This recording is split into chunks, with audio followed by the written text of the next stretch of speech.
The time is just gone 4:24 as we continue with the broadcast on the Iftar Drive this afternoon. And we are now talking this afternoon to the Al Imdaad Foundation.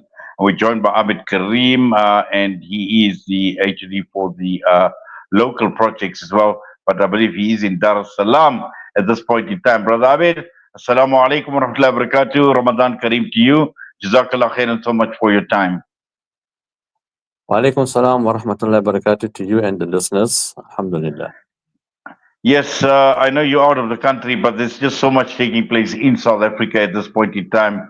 And I know with Al Imdaad Foundation, a very, very busy Ramadan, not only here in South Africa, but right across the entire world as well. And I know we were going to be talking to Qari Ziyaad Patel, who unfortunately is not available this afternoon. But just let's talk a bit about South Africa at this point in time.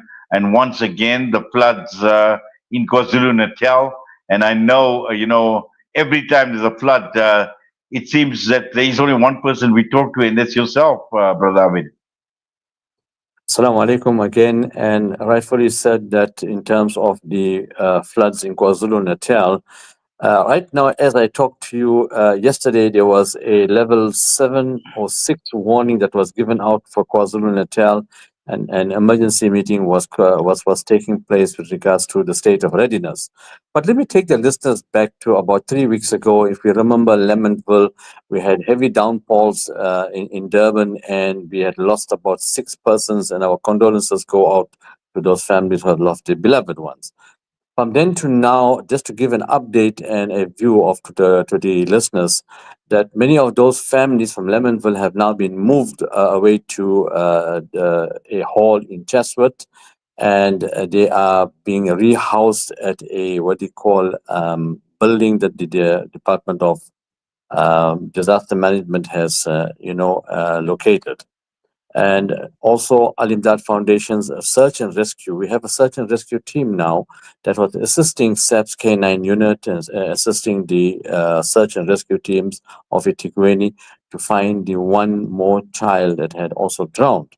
Up to now, I do not think the child has been found, but the search is continuing. But I think what we need to understand here, and we said this the other day, is that there has to be a lot of awareness that has to be created with our communities. Do understand that many of these communities that I saw the Lemonville when I went out there and spoke to the community, those persons who had passed on, they did not drown in their homes. But as the water was gushing in and flowing past their, amatining, they call it amatining, meaning the tin houses. And they ran out of the houses thinking they will get some, safety, but they got caught into the flow of that water and it washed them away. So that is how dangerous it is to be close to those canals and areas. Now, what we're also finding, my respected brother, is that many of these community members want to go and stay next to a river or wherever because it's easy for them to wash their clothes, get water. You know the water situation in the country. Many of them had stayed close to that area because the school was near for them. The shopping complexes were close. So they just find a piece of land, not understanding the dangers of it.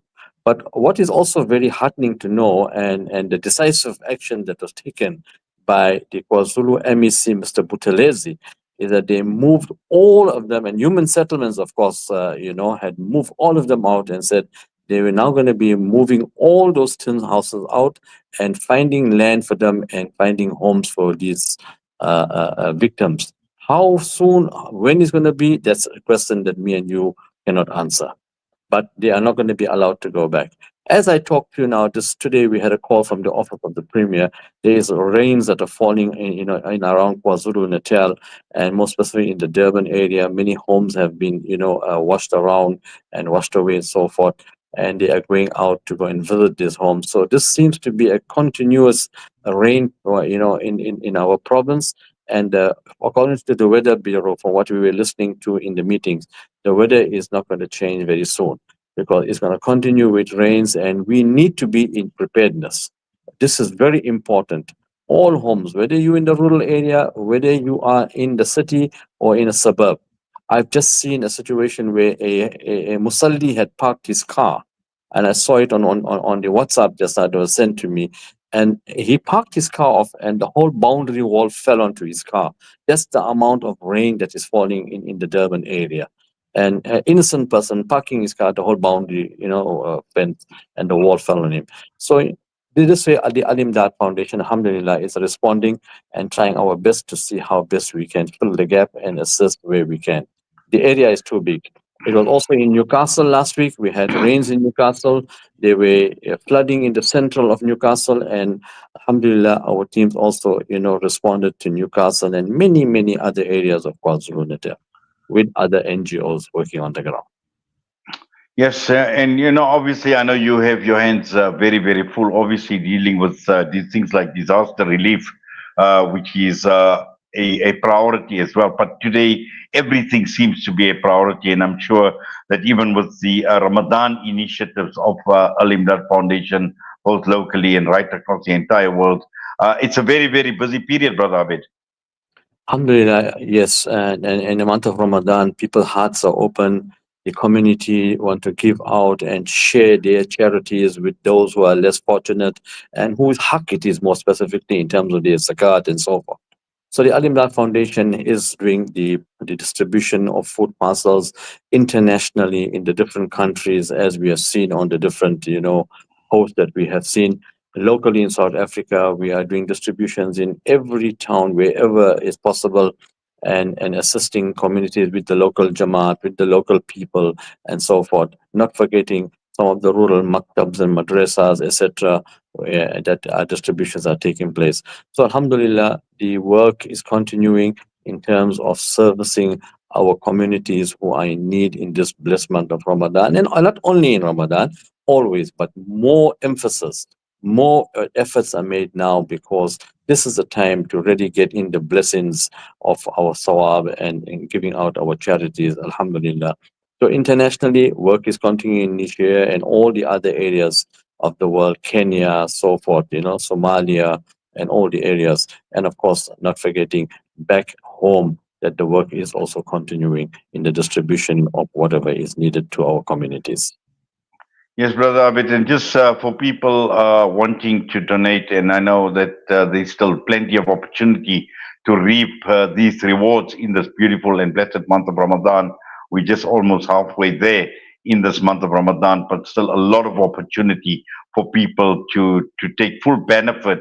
And what better way when one can be of benefit to humanity by supporting the causes that Al Imdad obviously is doing in terms of food and whatever else. At the end of the day, water, or you name it, just to make life easier for people who are battling, who are struggling. Then I suppose all information is on your website as well and the social media platforms. Jazakallah for that. I think what is very important is for us to say Jazakallah khair to every person who donates to Al Imdad Foundation, whether it big or small or in kind or whichever way. Because Alhamdulillah, being on the ground myself, I can tell you that it definitely adds value to the life and to the people and makes it much more comfortable for them. Alhamdulillah. So we say Jazakallah khair to one and all of you. And please continue contributing to Al Imdaad Foundation. And our website is www.alimdad.com. So I will repeat it, www.alimdad.com, inshallah.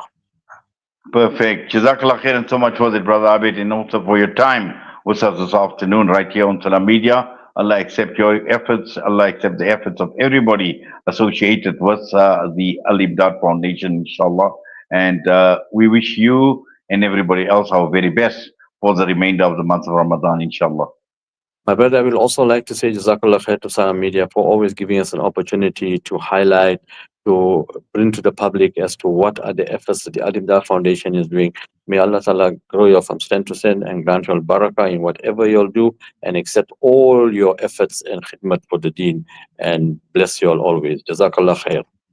Ameen, Ameen, Ya Rabbal Alameen. Assalamu alaikum wa rahmatullahi wa barakatuh. Wa alaikum salam wa rahmatullahi wa barakatuh. It was Abid Karim joining us out of Al Imdaad Foundation. And with that, we're going to go for a break. And when we come back, it's one of the highlights of our iftar drive programs, and that is relating to the Voices from Palestine, the segment hosted together with the Palestine Solidarity Alliance, the PSA. And today we are sticking local as well. We're talking with Joe Bluen, who is a member of the South African Jews for a Free Palestine.